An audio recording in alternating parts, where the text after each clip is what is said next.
Muheria has been a leading advocate of containment measures, but the invisible coronavirus wiggled its way into his lungs tonight. Muheria, who is one of the 3 current archbishops of the Catholic Church in Kenya, narrates his wrestling match with the deadly virus, and here now is the My Total Abandonment.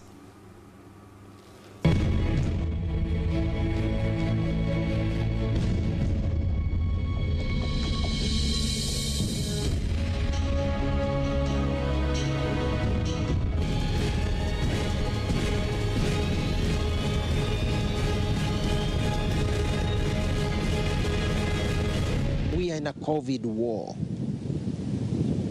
I want to plead, I want to beg with Kenyans that we should not dance with death.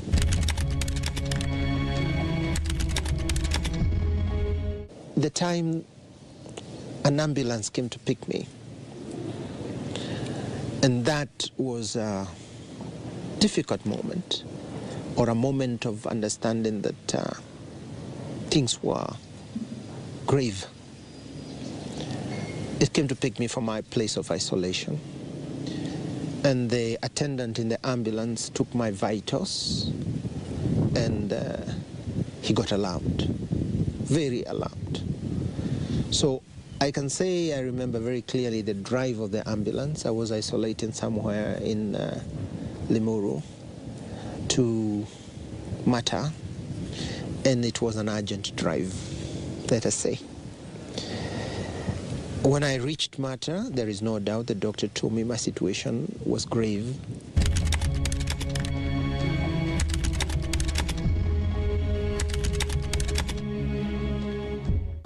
I had my rosary most of my time in my hands, and I couldn't pray the whole rosary. I could just hold it. I remember the nurses asking me, "What is this that you're holding?" And I was holding constantly, and I wasn't moving the prayer. Unfortunately, in such situations, you're not even able to pray properly. You can't say an Our Father easily. But the desire to speak to God, the desire to ask God for the strength to fight and to endure, is not only to cure, but to be able to carry it with peace and calm. And I thank God, during my illness, I was peaceful, I was calm, and I was aware that there was a danger I could die, but I was calm. And that you can only get if you have connectedness to God.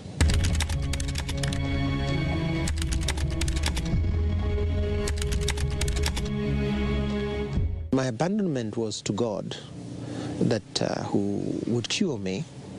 But let me say yes, I already reached a stage where I said I've made my peace with God. If this is the way He wants me to go, I was ready. I remember the date. I have it written very clearly in my mind, in my heart, when I said, well, the Lord, I'm in your hands.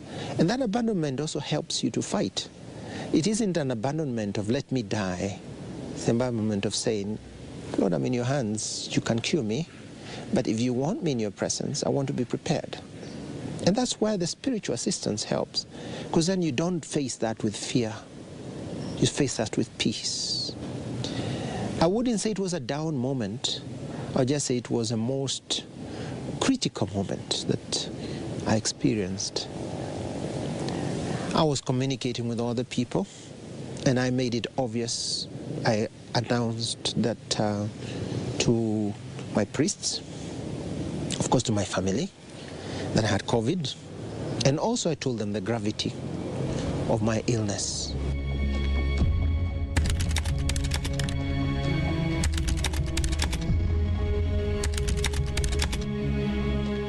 My phone was both my connection to the people, but also my connection to God.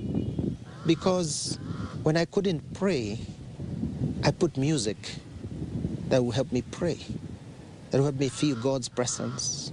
I listened to mainly Christian music with a very deep message.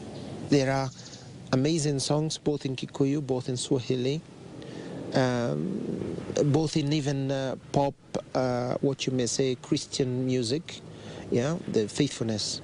Great is your faithfulness, Lord God our Lord. Very great song that brings us, or the Ragged Clause, you know, the song of the Ragged Clause, that I would want to exchange this Ragged Clause for a crown. I was also keeping tab of the other sick people in the hospital. So if I may say, the down moment was when I received news of 2 other people who have suffered COVID, who passed on, who were in the same hospital. One had been moved to ICU, another. So I kept, in those 12 days, I kept following the other sick people. How are they doing? And obviously the lowest moment was when you were told so-and-so has passed on. That is tough.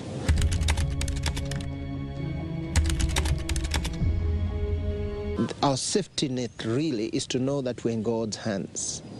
And you journey from the point of accepting what has befallen you, you could say an accepting of a cross, to abandoning yourself in his hands. And there is no disease as much which calls for this abandonment as COVID.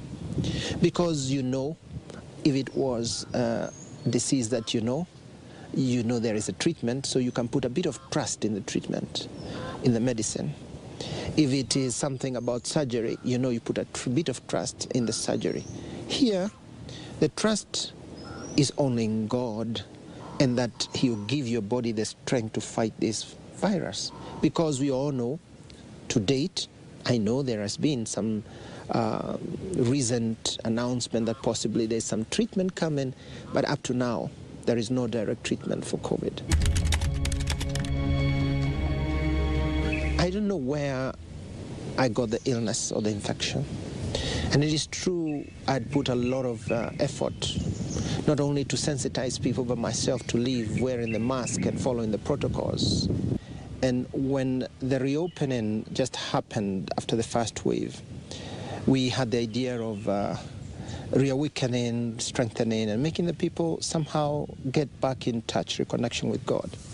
And so here in Nyeri, we organized a kind of a marathon prayer of a novena, going from parish to parishes of 52 parishes in 9 days. After we ended this novena, 9-day intense marathon of prayer before Jesus in the Eucharist, still after 3 days of resting, my tiredness wouldn't go. So it is then that I thought, well, I think this doesn't look normal. This could be COVID. So I gathered courage and I went immediately and had a test. I had to wait for 1 day. And the next day they sent me an email in which they told me I was positive. The problem of COVID is that it is gradual.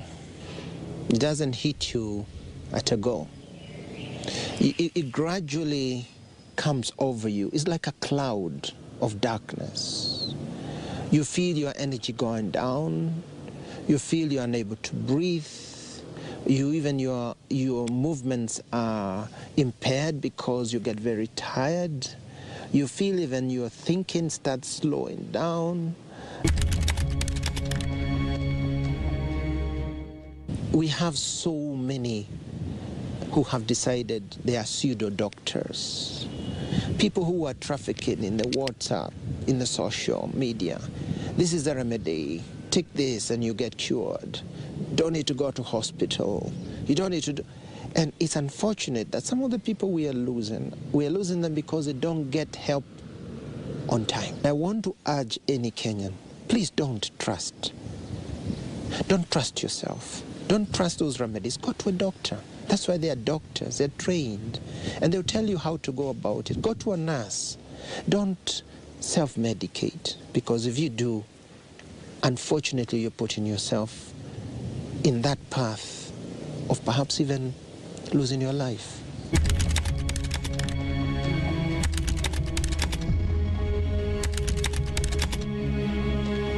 When I tell people what I've gone through, they are more prone to believe and to take seriously some of the things. But Kenyans get used to everything. Kenyans easily dilute even the most powerful message. And that's what we've witnessed. It's a cheap product in Kenya, truth and credibility. It becomes incidental, and at times we don't let it change our way of being. How I wish people would reflect, internalize what we witness and hear.